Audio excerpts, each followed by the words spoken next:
What's up, Schmoville? It's time for not Schmoes, but Deadpool. It is Schmoes. It's literally our channel. Oh, so it's a mixture of both on the same thing with the shirt.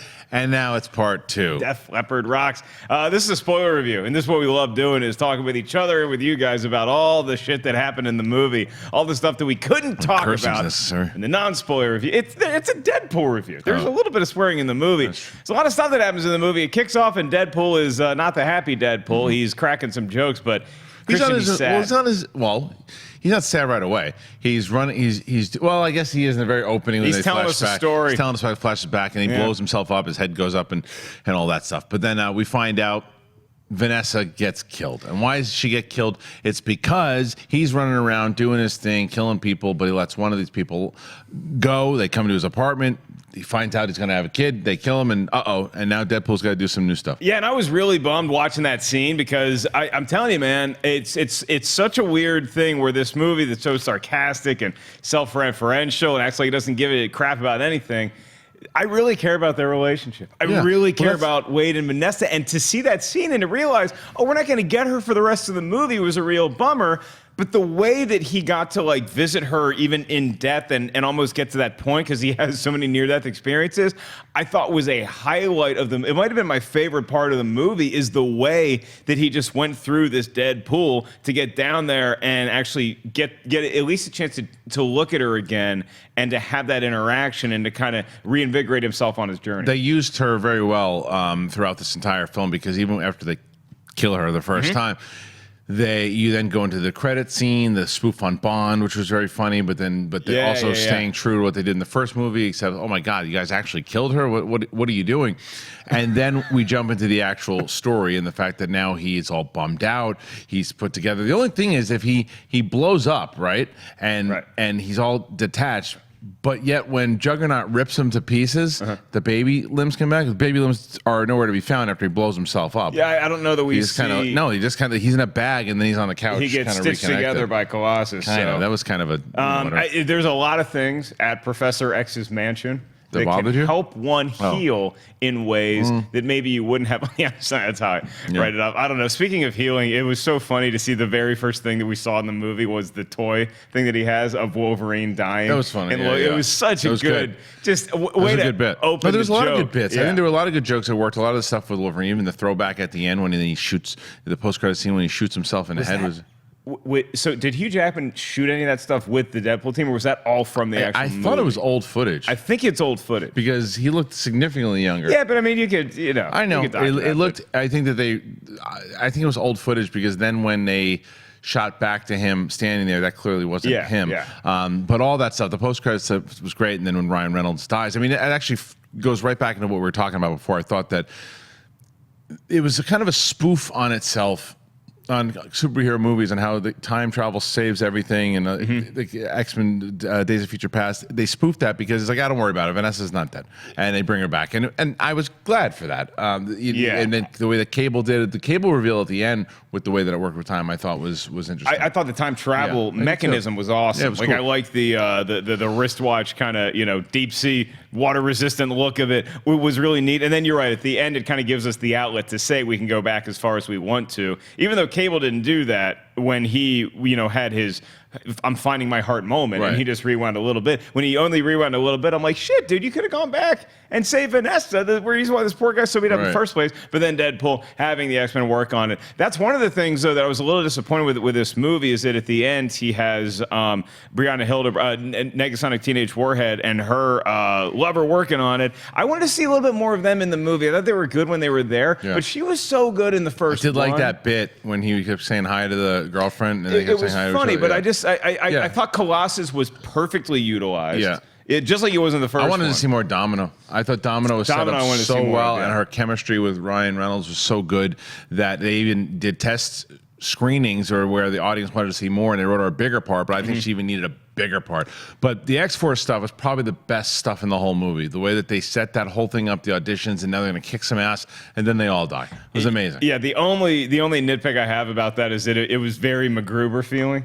but it was funny. really well executed. Yeah. Like the Brad Pitt cameo was amazing. The Brad Pitt cameo, the fact that Bill Skarsgård is zeitgeist. Well, how about all the cameos? So you got Brad Pitt. Yeah. You got the X-Men in the Mansion, which was amazing. The X-Men in the Mansion. Yeah. Alan Tudyk. And Matt Damon. Bill Skarsgård. Where was Matt Damon? I knew you weren't going to pick it out. Okay, maybe I didn't. I forgot it. Tell me about it. Where do you think he would be? Come on, don't do that. He was sitting. Is he the other redneck? Yes, he was. No. Yeah. No. Yeah. The really? big belly. Yeah. Well, I guess I already want to see the movie. That's a hard one. The makeup was really good. Did you know that? I did know that. Okay. But the makeup was pretty good. Yeah. Louis Tan was good in his brief role. Rob Delaney as Peter is really, really funny. I mean, Rob Delaney was good. I was glad that he died when he did because I was rooting worried for him to survive. I wasn't because I was like, I don't want this to be a bit throughout the whole entire movie. I wanted because it to be a bit. He was good, but the problem was he would have been all over the place, and then Deadpool would have been protecting him the whole time. And it wasn't about that. It was about Deadpool and this kid. And the kid I thought was okay. And I liked it. It was fine. Then you had, it was that storyline that really was the crux of the movie and what had to happen. And I said it in our non-spoiler, and I'll say it here. I think all of T.J. Miller's stuff tanked. I heard you say that. I don't think all of it, at least in my theater, It was also repeat bits. It didn't tank, but it certainly, like in the first movie, he had a huge impact and added a lot to the movie. I thought here it was just kind of phoning it in, isn't it? It's just kind of there. The one scene that I really did like him in was the interrogation scene when Cable kidnaps him and he just gives up all the information. Yeah. A lot of the same beats as the first one, like you mentioned. Right. But the one that I actually thought that they ran the risk of doing that, which they didn't, was the cab driver. I thought added a lot. The fact that he wants to be part of the X-Force, and I did like T.J. Miller bossing him around a little bit. But yeah, him being the cab driver and acting like Kirsten Dunst in like that being a joke throughout the movie, an interview with the vampire, the way that he hits the headmaster at the end and he gets that part worked out pretty well. Yeah, it was so fun because anytime the movie starts to get like a little over the top and be like a little too classic comic booky, you know that they're taking it somewhere, and you trust. So when the guy's giving his huge speech at the end, like how you're all heathens and you're going to hell, you know it's going to pay off, and I thought it did. Yeah, I thought it did too, and I thought that it was. That's what the movie did well, is that it combined itself more of a action movie with a lot of comedy in it, as opposed to a full-fledged comedy with some action in it. It's a pretty full-fledged. I would call it a comedy with action in it. No, I thought it was more. Yeah, I think so, because I think that there's a lot of comedy. There's no doubt about it, but I just think that it really is in its heart because if the action would have been all comedic.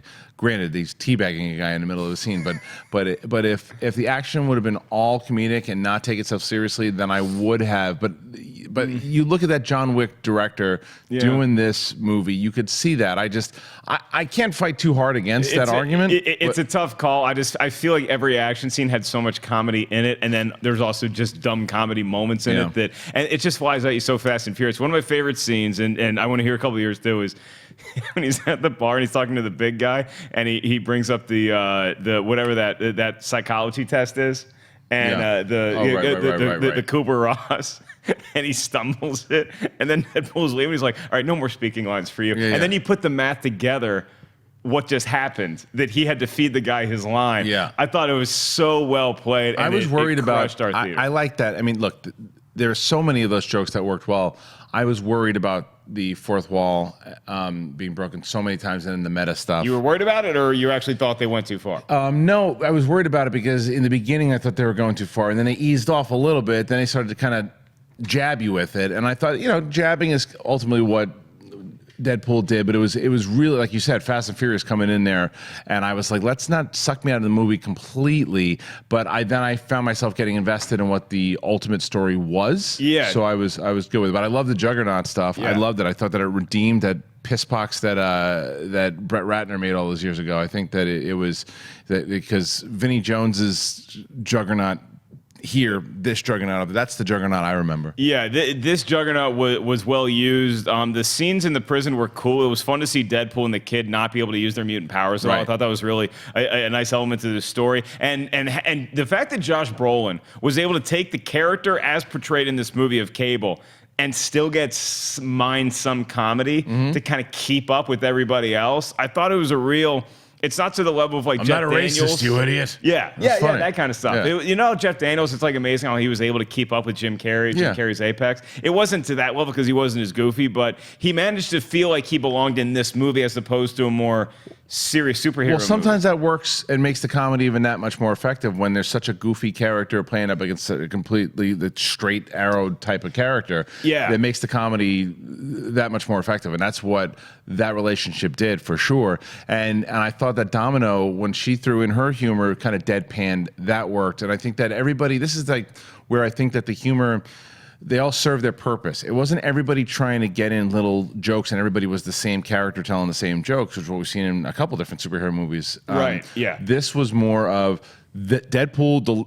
You might think his jokes were excessive, and he did a bunch of them, but he was always the character. He was always the character. The character always did the same thing. Like, yeah, and like, there was not some like goofy character telling a joke because let's tell a joke. Like if the headmaster would have started cracking jokes also, then we have problems. Yeah, you have to have some grounding, or at least at places in the movie, or at least somebody doing something different. I totally agree with you that Deadpool, and by proxy his movie, is if it's a boxer, it's like a Sugar Ray Leonard or a Manny Pacquiao, where it's just flicking a very light jab, as opposed to like when it does go for the knockout punches. See, like I thought the X-Force, like the death thing was really funny, and I accepted it for the movie we're in. But part of me for a minute forgot we were in that movie, and I was like, holy shit, we got X-Force and we're here. Right. And but with I think the thing that assuaged that even more for me after I left the movie thinking about it was the fact that we have and now this is no longer what time is it? This is, don't reckon, turn back time. You can turn back time and you can bring all them back if you want. I mean, probably not going to get Brad Pitt. Maybe no, he didn't. Well, he didn't bring them all back. He just brought back